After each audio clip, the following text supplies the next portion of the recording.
ದರ್ಶನ್ ಎಂದು ಏಕನಾಮದಿಂದ ಕರೆಯಲ್ಪಡುವ ದರ್ಶನ್ ತೂಗುದೀಪ ಜನನ ಫೆಬ್ರವರಿ 16, 1977. ಒಬ್ಬ ಭಾರತೀಯ ನಟ, ನಿರ್ಮಾಪಕ ಮತ್ತು ವಿತರಕರು. ಇವರು ಕನ್ನಡ ಚಲನಚಿತ್ರಗಳಲ್ಲಿ ಪ್ರಧಾನವಾಗಿ ಕೆಲಸ ಮಾಡುತ್ತಾರೆ. ಕನ್ನಡ ಚಿತ್ರರಂಗದ ಸಮಕಾಲೀನ ಪ್ರಮುಖ ನಟರಲ್ಲಿ ಒಬ್ಬರು. ದರ್ಶನ್ 2006ರಲ್ಲಿ ತೂಗುದೀಪ ಪ್ರೊಡಕ್ಷನ್ಸ್ ಎಂಬ ನಿರ್ಮಾಣ ಸಂಸ್ಥೆಯನ್ನು ಸ್ಥಾಪಿಸಿದರು. ಇದರ ಮೊದಲ ನಿರ್ಮಾಣದೊಂದಿಗೆ ಜೊತೆಯಲ್ಲಿ ದರ್ಶನ್ ವಿಶೇಷ ಪಾತ್ರದಲ್ಲಿ ಕಾಣಿಸಿಕೊಂಡರು. ಅನಾಥರು 2007 ಮತ್ತು ಕ್ರಾಂತಿವೀರ ಸಂಗೊಳ್ಳಿ ರಾಯಣ್ಣ 2012 ದಲ್ಲಿನ ಅವರ ಅಭಿನಯವು ವಿಮರ್ಶಕರಿಂದ ಪ್ರಶಂಸೆಗೆ ಪಾತ್ರವಾಯಿತು. 19ನೇ ಶತಮಾನದ ಯೋಧ ಸಂಗೊಳ್ಳಿ ರಾಯಣ್ಣನ ಪಾತ್ರದಲ್ಲಿ ಅವರ ಅಭಿನಯವು ಅವರಿಗೆ ಅತ್ಯುತ್ತಮ ನಟನೆಗಾಗಿ ಕರ್ನಾಟಕ ರಾಜ್ಯ ಚಲನಚಿತ್ರ ಪ್ರಶಸ್ತಿಯನ್ನು ಗಳಿಸಿತು. ಅವರು 1990ರ ದಶಕದ ಮಧ್ಯಭಾಗದಲ್ಲಿ ಸೋಪ್ ಓಪೆರಾಗಳು ಮತ್ತು ಸಣ್ಣ ಚಲನಚಿತ್ರಗಳಲ್ಲಿ ತಮ್ಮ ನಟನಾ ವೃತ್ತಿಯನ್ನು ಪ್ರಾರಂಭಿಸಿದರು. 2002ರಲ್ಲಿ ತೆರೆಕಂಡ ಮೆಜೆಸ್ಟಿಕ್ ಚಿತ್ರವು ಪ್ರಮುಖ ಪಾತ್ರದಲ್ಲಿ ಅವರ ಮೊದಲ ಚಿತ್ರವಾಗಿತ್ತು.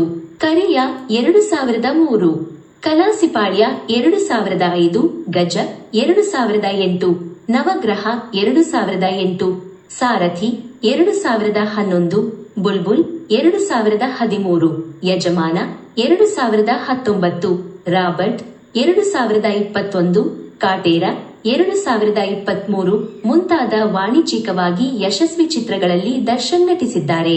ಆರಂಭಿಕ ಜೀವನ ದರ್ಶನ್ ಅವರು ನಟ ತೂಗುದೀಪ ಶ್ರೀನಿವಾಸ್ ಮತ್ತು ಮೀನಾ ದಂಪತಿಗಳಿಗೆ ಫೆಬ್ರವರಿ 16, 1977ರಂದು ಭಾರತದ ಕರ್ನಾಟಕ ರಾಜ್ಯದ ಕೊಡಗು ಜಿಲ್ಲೆಯ ಪೊನ್ನಂಪೇಟೆಯಲ್ಲಿ ಜನಿಸಿದರು.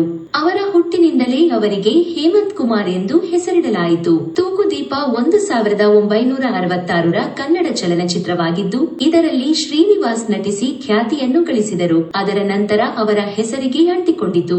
ಅವರ ಕಾಲದಲ್ಲಿ ಜನಪ್ರಿಯ ನಟರಾಗಿದ್ದ ಅವರು ತಮ್ಮ ಚಲನಚಿತ್ರ ನಟನೆಯ ಹಾದಿಯನ್ನು ಅನುಸರಿಸಿ ದರ್ಶನ್ಗೆ ಇಷ್ಟವಿರಲಿಲ್ಲ. ಅವರ ಇಚ್ಛೆಗೆ ವಿರುದ್ಧವಾಗಿ ದರ್ಶನ್ ಅವರು 1995ರಲ್ಲಿ ಅವರ ತಂದೆ ಸಾಯುವ ಮೊದಲು ಶಿವಮೊಗ್ಗದ ನೀನಾಸಂ ಎಂಬ ರಂಗಭೂಮಿ ತರಬೇತಿ ಸಂಸ್ಥೆಗೆ ಸೇರಿಕೊಂಡರು. ದರ್ಶನ್ಗೆ ಒಬ್ಬ ಸಹೋದರಿ ದಿವ್ಯಾ ಮತ್ತು ಕಿರಿಯ ಸಹೋದರ ದಿನಕರ್ ಚಲನಚಿತ್ರ ನಿರ್ಮಾಪಕ. ತೂಗುದೀಪ ಪ್ರೊಡಕ್ಷನ್ಸ್ ಎಂಬ ನಿರ್ಮಾಣ ಸಂಸ್ಥೆಯನ್ನು ನಡೆಸುತ್ತಿದ್ದಾರೆ. ಬಾಲ್ಯದಲ್ಲಿ ದರ್ಶನ್ ಪ್ರಾಥಮಿಕ ಮತ್ತು ಪ್ರೌಢ ಶಿಕ್ಷಣವನ್ನು ಮೈಸೂರಿನಲ್ಲಿ ಓದಿದ್ದರು.